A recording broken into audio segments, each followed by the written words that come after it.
What is going on, YouTube? So coming back today with my Memphis Grizzlies basketball preview for 2016. So talking about a team that last year went 42-40 just with their record. Good for, I believe it was 7th in the West. Let me make sure on that. Yeah, 7th in the West.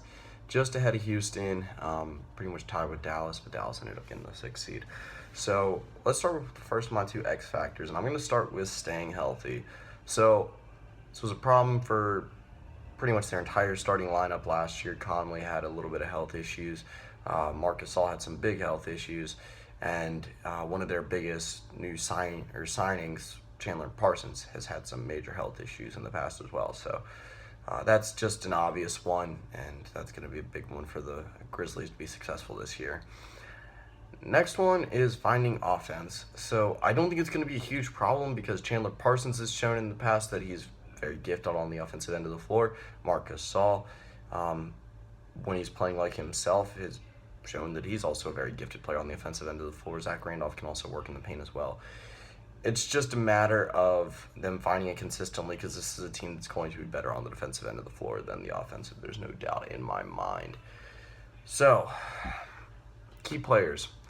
First one, Mike Conley. So they were able to re-sign him for one of the biggest contracts in NBA history. I believe it was like 5 years, $153 million, maybe $155 million. You know, I feel like they had to do it to some degree. They weren't going to find anyone as good, I don't think. And it's good they were able to hang on to a guy that's arguably still a top 10 point guard in this league. I'd say he is. But next key player, Chandler Parsons, again, spent quite a bit of money on not just Chandler Parsons, but both players. I mean, Parsons and Conley cost them something. I think it was like 52% of their salary cap just from those two players. You know, you traditionally wouldn't think that those two players, I mean, they're not superstars, barely even stars in this league. I'd say Parsons is a borderline star when healthy, or at least was at some point. But like I said, it was something that for them to stay competitive, you feel like they had to do to some degree. And finally, Marc Gasol. So this one might be the most important. Like I said, he was injured a little bit last year, just didn't quite look like himself when he was playing. If he can regain his form this year, then I think Memphis will be in a good situation. So worst case scenario for the Memphis Grizzlies this year, I'd say it's like missing playoffs is like a 10 or 11 seed where they experience some injury, not just some, but a lot of injury problems again. My best case scenario is, and this might be some wishful thinking, but I do believe that the Memphis Grizzlies right now are one of the top 5 teams in the West, just because of some of the moves they made and some of the depth that they have. But I'm going to say Western Conference Finals is 2nd seed. I mean, obviously a loss in the Western Conference Finals, but yeah. Anyway, my record prediction for them is 48-34. I think they will improve. That would be a 6-win improvement this year.